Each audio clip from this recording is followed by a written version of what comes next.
Catatumbo, la nueva prioridad del Consejo de Ministros. La vez pasada dijimos que el sol, la exposición en una democracia achicharra a los vampiros, no los animales, sino las malas energías. Y cuando me refería a eso, me refería básicamente a la egolatría. La egolatría es uno de los peores vicios de una administración, incluso de la política. Por eso se destruyen proyectos colectivos, tanto en la política como en la administración pública. La guerra entre egolatrías es una guerra entre vampiros, sobre todo en una democracia donde los gobiernos se deben al pueblo, a la gente, no a nuestras propias ambiciones. Las ambiciones son buenas, pero depende de si pueden confluir con las aspiraciones de la gente, si no, van en contravía y simplemente desaparecen, tanto en la administración pública como en los proyectos políticos colectivos. Vamos a examinar, no los decretos, porque ya se han firmado casi 20, más de 20. Este es el central que ordena prácticamente toda la acción del gobierno hacia una región específica, el Catatumbo. Nosotros dijimos desde el comienzo, y no estamos muy lejos de lo que fue la filosofía central del acuerdo de paz entre Santos y la FARC, que la paz hoy consiste básicamente en la transformación del territorio. Territorios excluidos por siglos, sobre los cuales no hay inversión pública, en los cuales hay necesidades básicas enormes, pobreza, y en los cuales la única alternativa que ha quedado a la población que habita en ellos es la economía ilícita. Llámese oro ilegal, llámese cocaína, llámese marihuana, que no debería ser ilícita, ministra de Justicia. Hay grandes zonas del país que están consumidas por la violencia, por una ilicitud que no debería ser ya en la legislación colombiana si se adaptara a como ya es el mundo de hoy, donde el cannabis es legal y donde tendríamos una gran fuente de divisas, se calcula 4.000 millones de dólares, procesos de industrialización y sobre todo un campesinado en el norte del Cauca que podría vivir tranquilo y progresando. Pero el sectarismo interno de Colombia no lo deja ver lo que sí vieron las gentes de Nueva York, de buena parte de Estados Unidos, de Europa. Aquí nos circunscribimos a una región que es el Catatumbo. Si la paz consiste en transformar el territorio excluido, el Catatumbo es un territorio excluido, es un territorio violento y está inmerso en una de las mayores zonas más grandes del mundo en cultivos de hoja de coca. Cerca de 50.000 hectáreas, la mitad ubicadas en Tibú. Tibú es un municipio fronterizo con Venezuela. Es la zona fronteriza del Catatumbo, más una región alta de los municipios de Convención, El Tarra, más una esquina del sur del Cesar. De esas regiones que estamos hablando, es una región cuya larga frontera es porosa. Allí se pasa por trochas, no hay formas eficaces de control ni del otro lado ni de este lado. La frontera ha venido quedando en manos de las mafias, sobre todo a partir de la tonta decisión pública de suspender relaciones y de cerrar la frontera en aquel entonces, que prácticamente le entregó tanto la frontera araucana como la del norte de Santander y la del sur del Cesar al ELN y otros grupos. Entre esos otros grupos, el Frente 33, que alcanzan a ser los dos mayores en dimensión en este momento. El Frente 33 está en un franco proceso de paz con el gobierno. De esto ya se hablará más adelante. Será Oti Patiño que se encargue de mostrarle al país en qué consiste. Pero entonces yo quiero que veamos aquí, digamos, la realidad del hoy del Catatumbo. La mitad de lo que eran fuerzas ilícitas quieren transitar hacia la paz. La otra mitad, que también tenía esa oportunidad, decidió fortalecerse, traer gentes de otros lugares armada y iniciar unas masacres y una extinción de su contraparte, buscando el control absoluto de la hoja de coca y de la cocaína en la frontera, en toda la frontera, incluso con actividades ilícitas del otro lado de la frontera. Esta cocaína sale por la Alta Guajira, en línea directa y en pocas horas está en Haití, financia la violencia haitiana y de ahí hacia la otra costa sigue hacia Miami. Esa es la ruta. O sea, el Catatumbo está financiando la descomposición de la República de Haití.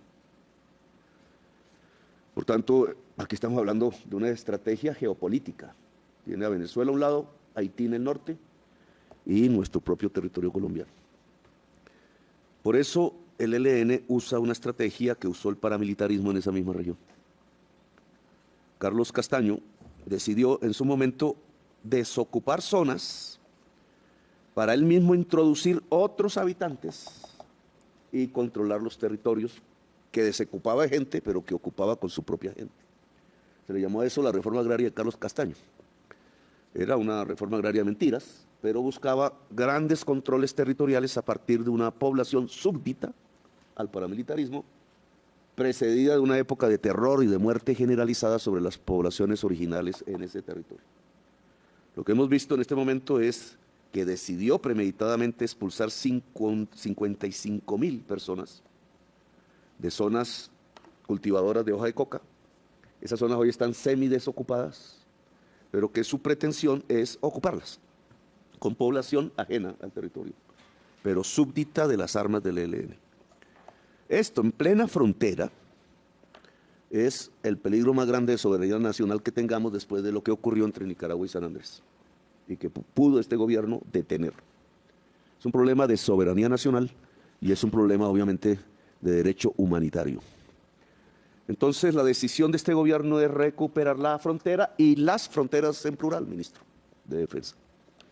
Una nación que no cuida su frontera no es nación. La función constitucional del ejército es cuidar la frontera. Hay otras, pero esa es la esencial. Luego, la estrategia que trazamos, porque reconocemos que hay un peligro de soberanía nacional inminente en este lugar del país, es que los decretos de conmoción nos ayuden a superar la emergencia. Superar la emergencia significa control político y social de la frontera. En términos sociales, democracia real para sus habitantes. En términos militares, que ahí comienza Colombia en esa línea, no otra cosa, Colombia. Entonces, aquí vamos a analizar un decreto en concreto. Tiene que ver, no sé si lo tengamos por ahí, me lo pasan. Voy a pedirle aquí al coronel, si decreto, ministro de Hacienda, el cuadro de los datos, pásemelo ahí. Y el coronel, si me trae mi computador un momentico, que dejé ahí un libro que lo estaba leyendo en el avión, porque solo puedo leer ya en los aviones, me toca. Entonces, palabras más, palabras menos, y le pasaré la palabra al ministro de Hacienda, para que explique más detalladamente este decreto que se va a presentar ante la población, sus organizaciones sociales, en el Catatumbo. Ya vemos el lugar y la hora. Tiene más o menos la siguiente filosofía para poderlo entender. Lo que produce la oleada de violencia, que tiene 71 muertos en este momento, mal contados, porque sabemos que el ELN ha enterrado en fosas comunes cadáveres. Gracias, coronel. Cadáveres, luego el balance tendrá que hacerse, ojalá, con una comisión internacional. Antonio, usted que puede ayudarnos en eso, de Naciones Unidas, independiente, que pueda hacer el informe de la violación del derecho internacional humanitario en el Catatumbo, una vez estabilicemos la zona. Esa violencia no solamente es porque se es frontera, sino porque básicamente hay 55.000 hectáreas sembradas de hoja de coca. Nuestro objetivo es erradicar la mitad en el lapso de tiempo que dejan los decretos de conmoción interior. Aclaremos ese punto, que me dicen uno tres. La conmoción interior dura 90 días, prorrogables otros 90 días. Sus efectos fiscales, que son los más importantes, es decir, poder poner impuestos o tasas y reformar el presupuesto nacional, que ambas cosas son por ley, se hacen en estos 90 días, también por ley, pero expedida por el gobierno nacional. Esa es la esencia de la conmoción interior. Se hace para erradicar los motivos que conmocionaron la región. Luego tenemos corto plazo, ya hace 40 días se expidieron los primeros decretos. Esos decretos pues ya están en plena ejecución, pero este que vamos a analizar hoy concentra y condensa lo que queremos. ¿Qué queremos? Erradicar cultivos de hoja de coca. 25.000 hectáreas como objetivo. No lo vamos a hacer por los métodos tradicionales de fumigación. Está prohibida por la Constitución. En mi opinión es inconstitucional, no solamente ilegal. Y no vamos a hacer una guerra con el campesinado del Catatumbo, sino a buscar una alianza con el campesinado del Catatumbo, fundamental para que el Catatumbo progrese y sea una región tranquila. El método que vamos a utilizar se llama pagos por erradicación voluntaria de cultivos. Cultivos no es hoja de coca. Cultivos no es cortar la mata, dejando la raíz enterrada. No sirve. Pagar por erradicación de cultivos es toda la mata, incluidas sus raíces. Es lo que impide que vuelva a retoñar. Y se pagará de acuerdo a unos precios por tonelada, etcétera, que establecerá Gloria, la encargada del PENIS, programa fracasado del gobierno Santos, porque lo hizo trizas el gobierno Duque, pero que nosotros queremos revivir de una manera más eficaz. Hasta ahora era una simple transferencia fría desde las oficinas del DNP en Bogotá hacia un campesinado que no conocía. No entraba en contacto físico con él. Muchas de las zonas PENIS no tenían hoja de coca. Eran estafas.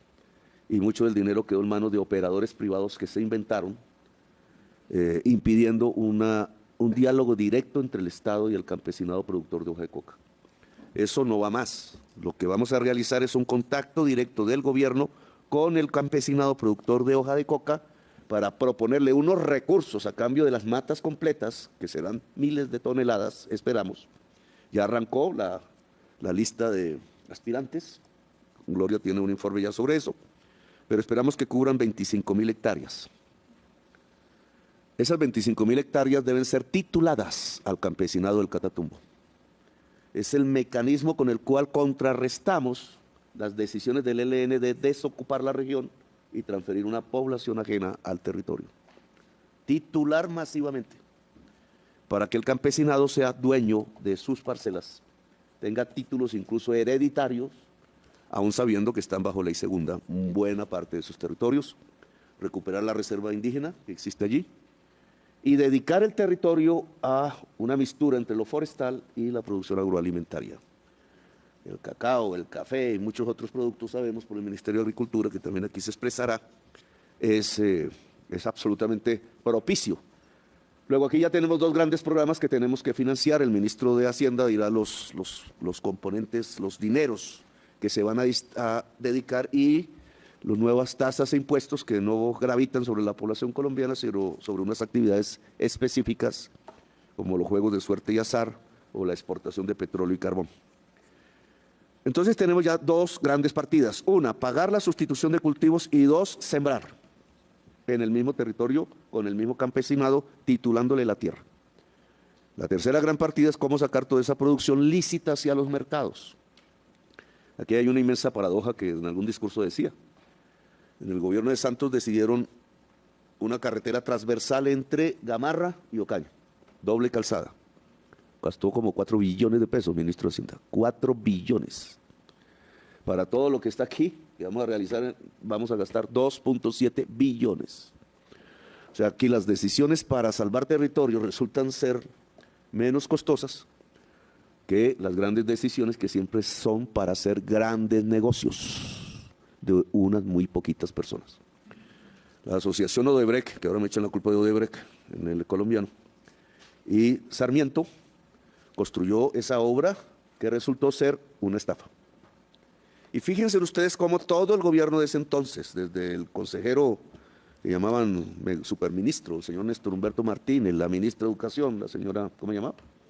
Gina Parodi, Cecilia Álvarez, que era la de transporte, y todo eso se confabuló para rápidamente, ahí sí no hubo demoras, mucho menos que estos 40 días de conmoción interior que llevamos. Se firmaron COMPES, CONFIS, se destinaron los recursos, ahí sí había plata, ministro, y se dedicó a una obra donde se iban a robar la plata. Si uno pone en el mapa Gamarra, Ocaña, y mira a la derecha de Ocaña, ¿qué está? El Catatumbo. O sea, en el afán y la angustia por robarse la plata, obviamente no miraron la zona que era pobre, sino exclusivamente la zona que podía dar el tráfico para robarse la plata. La transversal Gamarra-Ocaña, por donde que pasa, la mitad era la Ruta del Sol 2, que pasa por La Mata, sitio que ahora va a ser muy importante, después de Aguachica, y no me acuerdo si el burro es al norte de La Mata o al sur, ya se me ha olvidado esa geografía, ¿eh? Al norte. Entonces La Mata era el punto intermedio. Hicieron la obra del negocio y no se les ocurrió pensar en una carretera que fuese hasta Tibú, que ya es en la frontera con Venezuela. Eso dejó completamente sin salida al Catatumbo. Se necesitan horas y horas para llegar a Cúcuta. Cúcuta también tiene problemas de embotellamiento. Y se necesitan al menos 12 horas para salir a la carretera que va a Santa Marta, al mar, al puerto, o a Bogotá, a los grandes mercados del país. ¿Cómo se puede entonces sustituir rentablemente cultivos de hoja de coca en la región de Tibú, que no hay carretera hacia Venezuela, si no se hace la carretera? Hay que decirlo con autocrítica, el Ministerio de Transporte de este gobierno nunca priorizó la carretera, porque el Ministerio de Transporte de este gobierno estuvo cooptado por los mismos círculos que prefieren los grandes negocios que las carreteras y las vías que pueden construir o ayudar a construir la paz en Colombia. La ministra nueva del Ministerio de Transporte, María Fernanda, ha logrado rescatar de los escritorios escondidos estudios parciales de la carretera Tibú-La Mata. Por eso La Mata es clave. La carretera hoy son 12 horas de vía, entre huecos, pero tenemos los diseños. Entonces, la tercera gran acción dentro de estos decretos de conmoción, y vamos a necesitar mucho de la capacidad ingenieril del Ejército, es lograr al menos dentro del periodo de la conmoción que pueda ser transitable y pavimentada la vía entre el Tarra, entre La Mata y Convención. Con eso acortamos tiempo. Se pavimentará Convención, el Tarra, de acuerdo al mapa. No, vuelvo a decir, Convención, La Mata ya está en ruta del Sol 2, ya está en el valle del río Magdalena. Entre La Mata y Convención la hacemos, la completa, una vía que está diseñada de todas maneras este año, más una pavimentación este año entre Convención y el Tarra, que está en el centro ya geográfico del Catatumbo. Todavía tendremos líos entre el Tarra y Tibú, pero el año entrante, el presupuesto nuestro y ministro, espero que anote eso, ya ordinario, ya por fuera de la convención, tiene que realizar esa obra para el año entrante y completar la carretera de La Paz, que es la carretera del Catatumbo, que desde el año 2016, cuando se firmaron los acuerdos con la FARC, debió haber sido comenzado a construir. Es una traición al proceso de paz, por un negocio, la vía Gamarra o Caña. Pero dejemos eso en el pasado. Ahora nosotros hagamos la vía que toca, La Mata, Convención, el Tarra. Cada una de estas tres ya modalidades necesita cuantiosos recursos y queremos que se apliquen este año para ver, será una demostración que si se transforma un territorio socialmente, se encuentra la paz. Paralelamente se desarrollará un proceso de paz en el Catatumbo.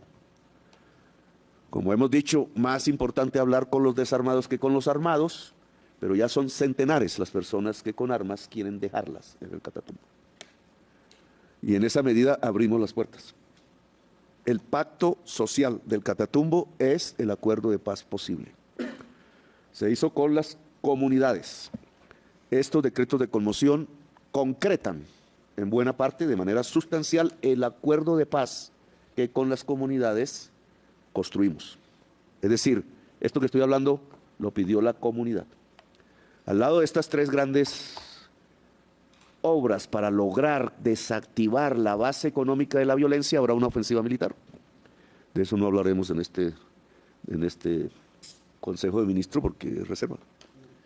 Y al lado de la ofensiva militar y de la ofensiva social tendremos derechos universales que hay que garantizar, ministros que hay aquí que son responsables de ello, en la salud, en la educación, en el bono pensional para los campesinos y en otras materias que ya ustedes aquí comentarán. Este es el resumen de lo que queremos hacer. Entonces, nodo central, sustituir cultivos. Erradicar voluntariamente la hoja de coca como nunca antes se había hecho. Sin campesinado no es posible. Si la fuerza social que está allá mayoritaria, que es el campesinado, hoy asustado, aterrorizado por las masacres del ELN, no nos ayuda, no se va a poder. O sea, la paz la hace el pueblo. Si la carretera de la que hemos hablado para sacar la producción lícita a los grandes mercados del mundo o de Colombia no se hace rápidamente, es porque el pueblo no nos ha ayudado. El ejército va a convocar miles de personas para que nos ayuden en la construcción de la carretera, cuidadas obviamente en las vías y en los tramos que hemos anunciado precisamente para poderlas hacer en el tiempo que queremos hacer. No podremos sembrar cacao, no podremos sembrar café, no podremos sembrar cebolla, no podrá sembrarse piña, no se podrá hacer ganaderías intensivas, etcétera, si la fuerza campesina no nos ayuda. Casi que en una frase podría decir que la paz de Colombia pasa por la decisión voluntaria del campesino cultivador de hoja de coca de erradicar el cultivo. Eso es todo. Ahí se encuentra la paz de hoy. La violencia, como ustedes han visto, y las cifras están en discusión, se va arrinconando en las fronteras de Colombia. Ya no está aquí, propiamente. Eso es una buena noticia y mala también, porque realmente Colombia viene erradicando su violencia. Por eso, ministro de Defensa, necesitamos, ahora que han puesto en cuestión las tasas de homicidios que entrega la policía y las de medicina legal, porque son bases diferentes, no porque hay homicidio en accidente de tránsito, porque hay homicidio no intencional, porque el suicidio puede ser considerado como homicidio, porque hay otro tipo de violencias aún en la sociedad colombiana, pero nosotros necesitamos medir lo que llamamos la violencia, es decir, por qué un colombiano mata premeditadamente a otro colombiano o a otra colombiana. Entonces, esto que es la violencia tiene que ser medido. Colombia efectivamente viene cada vez con más fuerza, logrando municipios más y más pacíficos. Medellín viene a ser un ejemplo hoy de eso. No tanto Bogotá, que lo era antes. Pero esas tasas de homicidios se vuelven cada vez mayores en la frontera. Luego, el peligro se vuelve de soberanía nacional. Bien, les iba a leer aquí este libro es del filósofo Byung-Chul Han, que yo casi no pronuncio. Byung-Chul Han. Daniel, usted que le gustan las tesis bien profundas. Mire lo que dice, hoy en nuestra sociedad, está hablando del libro, se llama El espíritu de la esperanza, nos lo regaló aquí la canciller. Hay que aplicarlo, canciller. Hoy en nuestra sociedad narcisista, la sangre está encerrada en la mezquina circulación de nuestros egos. Ya no fluye al mundo. Faltos de mundo, ya solo orbitamos en torno a nuestro ego. En cambio, la esperanza tiene amplitud. Funda un nosotros. En eso se distingue del deseo y la mera expectativa. Fundar un nosotros. Esa es la acción de la política. Un nosotros. Cuando aquí hay una pelea de egos y la egolatría narcisa se vuelve el eje de la política y de la acción administrativa, lo que se excluye es al otro. No es posible formar un nosotros en plural, sino un yo. Me importa un bledo los demás y puedo pegarle el codazo y a veces el disparo al vecino. En una política progresista, amigos y amigas, el nosotros es definitivo. En una política de derechas, a lo Milei y a quienes se parecen en Colombia, el ego es definitivo. El ego es el solitario, el yo. El nosotros es lo colectivo. No se puede cambiar la historia de un país sin un nosotros. Y si lo que hemos visto a partir del Consejo de Ministros pasado es el ego en su máxima dimensión, pues no es un proyecto progresista. Mejor que Milei llegue y gobierne a Colombia con su sierra. El nosotros es una diversidad. Yo me he resistido a que el gabinete, nos han metido los dedos en la boca por ello, el gabinete sea diverso, en todo el sentido de la palabra, cultural, regional, de género, de aspiración política, de visión política, no de aspiración tanto. El aspirante político aquí tiene que irse, porque no podemos gobernar y hacer elecciones al mismo tiempo. Eso lo había dicho desde el año pasado, pero no se me puso mucho cuidado. Aquí tenemos que ayudar a construir un nosotros en la sociedad colombiana, no en el gabinete, que también. Porque si no se trabaja en equipo, fracasamos. Pero el nosotros es fundamental en la sociedad colombiana. Las derechas le han enseñado durante todo este siglo y buena parte del siglo pasado a la sociedad colombiana a ser egolátrica. a pelear por ego, por eso se mata, por eso la tasa de homicidios. El ego por encima del nosotros. Aquí yo les propongo que cese el ego. Siempre está por ahí, pero pónganlo bajito, a fuego lento. Todavía no es el momento del ego. Pongan el nosotros por encima, porque la victoria del 2026 depende de que haya un nosotros dispuesto a luchar, por lo que sabemos, que no es más que dignidad. Nosotros, no yo. Porque si no, pues, es mejor volver hacia atrás, y si volvemos hacia atrás, volvemos a la masacre. Vuelve la sangre a correr, no hacia el mundo, sino hacia la destrucción de la sociedad colombiana. Entonces le quería a usted que me regaló esto, doña Laura, pues, a leerlo, porque es el nosotros, no el ego, para cada una y uno de los que aquí presentes. Entonces, ministro de Hacienda, ahora sí le dejo la explicación más completa.